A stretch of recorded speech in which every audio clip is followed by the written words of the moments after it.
성령이 임하였을 때에 각 사람에게 두드러지게 드러나는 표적과 같은 은사가 있었습니다. 바로 방언이었어요. 한 번도 배우지 않은 그 신비한 언어로 기도가 터져 나올 때 기도하는 사람도 황홀한 신비감을 느꼈겠지만 이를 바라보는 많은 사람들도 적지 않은 충격을 받았을 거예요. 아마도 이런 이유 때문인지는 모르지만 초대교회 당시 사람들 가운데는 방언이 믿는 사람들에게 드러나야 될 대표적인 은사이며 또한 믿는 자의 기본이라고 생각하는 사람들이 많았던 것 같고, 이로 인하여 방언의 은사를 둘러싸고 고린도 교회는 적지 않은 언쟁과 갈등이 있었던 것 같습니다. 은사가 분명히 하나님께로부터 온 좋은 선물임에도 불구하고 그 좋은 은사로 인해서 갈등과 언쟁이 일어났고, 또 주의 몸된 교회에 화목이 이루어져야 할 바로 그곳에 오히려 화목에 금이 가는 일이 일어났다고 하는 거죠. 그래서 바울은 자칫 방언에 대해서 우월의식을 가진 사람들을 바르게 권면하고 성도들에게 은사에 대한 바른 목적과 방향에 대해서 가르칠 필요가 있어서 오늘 방언과 애언을 비교하면서 몇 가지 지침을 던져주고 있습니다. 바울이 여러 은사들을 다룬 후에 그 모든 은사들을 어우르는 가장 크고 좋은 은사가 있다고 가르쳤는데 여러분 무엇이었습니까? 바로 사랑이었습니다. 그래서 우리는 방언이든 애언이든 지혜든 지식이든 어떤 은사든지 사랑을 반드시 통과해야 하며 사랑을 통해서 걸러지고 절제되어야 한다는 것을 배웠고, 사랑을 통과하지 못하고 또 사랑으로 걸러지지 않으면 그것은 nothing, 아무것도 아니요 아무 유익이 없느니라 들려주는 성경의 말씀을 우리가 접하게 되었습니다. 오늘도 바울이 들려주는 첫 마디가 무엇입니까? 1절의 말씀에 사랑을 추구하며 신령한 것들을 사모하되 특별히 애언을 하려고 하라. 바울은 무엇보다도 사랑을 추구하라 라고 들려주고 있어요. 여기서 추구하다, 디오케테라고 하는 이 단어는 사냥개가 먹이를 향해서 달려가는 것 같이 온 힘을 다해서 열렬하게 쫓아간다, 그런 뜻을 가지고 있어요. 그러니까 우리가 다양한 은사를 사모하되 기본적으로 무엇보다도 우리가 사랑을 통해서, 사랑을 품고서 사랑 안에서 사모하라는 것입니다.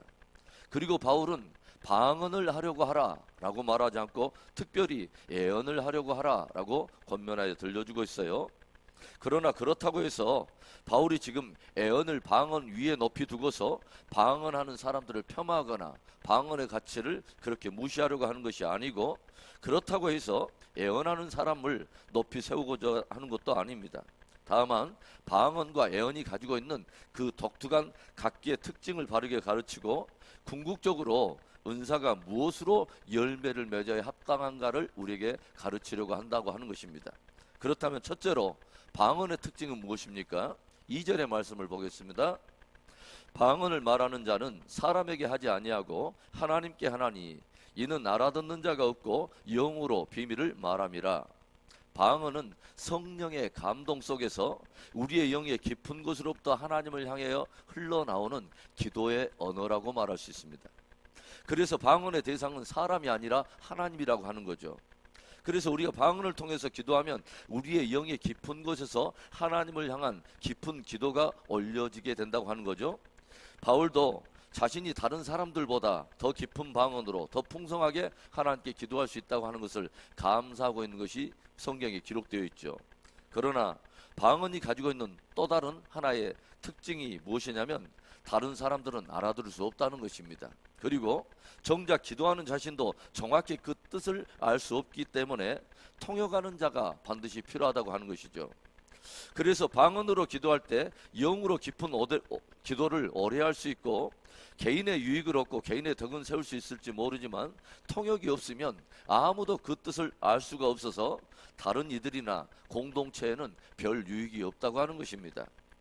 피리와 검은고가 그 소리가 정확히 들려야 그것이 피리인지 검은고인지 알 수 있고, 나팔 소리가 정확히 들려야 그 소리를 들은 그 군사들이 정확히 그 소리를 듣고 전쟁을 준비할 수 있을 텐데, 아무도 그 뜻을 알 수 없는 그런 소리라면 그것은 마치 허공이 외치는 소리와도 같고, 그것은 마치 듣는 사람은 전혀 말이 통하지 않는 외국인과 별반 다를 게 없다고 하는 것이죠. 여러분, 그렇다고 해서 지금 바울이 방언의 은사를 필요 없다거나 그 가치를 폄하하려고 하는 것이 아닙니다. 이미 말씀드렸듯이 방언은 우리의 영으로 하나님과 깊은 친밀함의 기도를 드릴 수 있고 개인의 신앙의 유익과 덕을 세울 수 있다고 하는 아주 좋은 것이죠. 주님께서 저와 여러분에게 은혜를 베푸셔서 저와 여러분의 방언이 더욱더 깊어지고 방언을 통해서 하나님과의 친밀함의 대화가 깊어지는 은혜가 있기를 주님의 이름으로 축원합니다. 둘째로, 그렇다면 애언의 특징은 또 무엇입니까? 3절의 말씀을 보겠습니다. 그러나 애언하는 자는 사람에게 말하여 덕을 세우며 권면하며 위로하는 것이라. 방언이 그 대상이 하나님이라면 애언은 그 대상이 사람입니다. 예언의 은사는 뭐냐면 미래의 사건들을 예견하는 성격도 있지만 그 예언은 성령의 지시를 따라서 하나님의 메시지를 전달해 줌으로써 듣는 이들이 자기가 처한 그 상황에 대해 바른 통찰력을 가지고 선한 결단을 하도록 돕는 것입니다. 그 예언은 권면과 위로의 성격을 가지는가 하면 때로는 경고의 성격으로 전달되기도 하죠. 그런데 이 예언은 분명한 언어로 하나님으로부터 오는 말씀과 메시지를 전달하기 때문에 듣는 이가 분명히 듣고 깨달을 수 있으며 듣는 이에게 유익하며 또한 함께 듣는 공동체에도 덕이 되고 유익하다고 하는 거죠. 누군가가 방언을 할 때는 분명한 그 뜻을 알 수 없기 때문에 어떻게 반응해야 할지 몰랐는데 누군가 예언을 할 때는 듣는 이들이 분명한 그 소리와 뜻을 알고 들을 수 있기 때문에 깨닫고 올바르게 결단하고 변화될 수 있는 가능성이 굉장히 많다는 것입니다. 바울은 오늘 특별히 너희는 예언을 하려고 하라 라고 도전을 해요. 이 예언의 은사는 성령의 감동 속에서 바로 그 순간에 필요한 메시지로 우리에게 오기도 하지만 보통은 하나님의 말씀을 깊이 연구하고 묵상하는 가운데 마음에 새겨져 있는 그 말씀이 어느 순간에 생각이 나고 깨달아지면서 우리에게 흘러나온다고 하는 것입니다. 그래서 우리들이 말씀을 가까이 하면서 말씀을 깊이 묵상하는 것이 굉장히 중요합니다. 예언은 장래에 되어질 미래적 성격도 있지만 맡을 예, 말씀 원자, 우리에게 맡겨진 말씀으로부터 나온다는 것입니다. 그런 의미에서 모든 성도는 어느 정도 각기 어느 정도 예언의 은사가 있는 것이죠. 바울이 오늘 특별히 예언을 하려고 하라라고 이 도전하는 말씀은 다른 말로 한다면 말씀을 사모하고 깊은 뜻을 깨닫기 위해서 늘 힘을 쓰라는 그런 뜻입니다. 저와 여러분에게 말씀이 깊어지고 또 그 말씀의 토대 위에서 예언의 은사가 풍성해져서 저와 여러분 까닭에 많은 이들에게 주의 뜻이 바르고 깨달아지고 참된 변화와 회복이 일어나는 복된 은혜가 있기를 다시 한번 주의 이름으로 축원합니다. 그렇다면 이제 마지막으로 셋째로, 은사는 궁극적으로 무엇으로 열매를 맺어야 하는가 하는 것입니다. 12절의 말씀을 봅니다. 그러므로 너희도 영적인 것을 사모하는 자인즉 교회의 덕을 세우기 위하여 그것이 풍성하기를 구하라. 방언과 예언을 비교하면서 은사에 대해서 다양하게 가르치던 이 바울은 성도들에게 영적인 것, 곧 신령한 은사들을 사모하되 교회의 덕을 세우기 위하여 그것이 풍성하기를 구하라 라고 도전하고 있어요. 그러니까 우리들 안에 은사를 구하는 바른 이유와 그 동기 자체가 무엇인가 다른 사람들 앞에서 자기 스스로를 영적으로 비춰주거나 아니면 깊은 영성을 가진 사람으로 비춰주기 위해서 자신의 의를 세우기 위한 것이 되어서는 안 되고 그 은사를 통해서 교회의 덕을 세우기 위해서 풍성하기를 구하라는 것입니다. 여기서 덕을 세운다, 오이코도멘이라고 하는 단어는 집을 세운다라는 그런 동일한 뜻을 가지고 있어요. 그러니까 우리들의 모든 은사는 오직 교회를 세우기 위해서 구해져야 하며 그것을 위해 사용되어져야 한다고 하는 것이죠.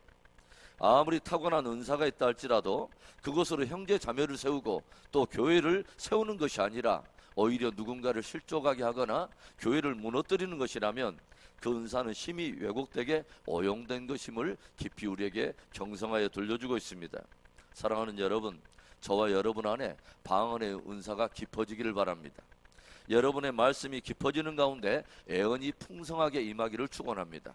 그리고 주신 소중한 은사들로 결국 사람을 세우고 주의 몸된 교회를 아름답게 세워가는 복된 저와 여러분의 신앙이 되기를 다시 한번 주님의 이름으로 축원합니다.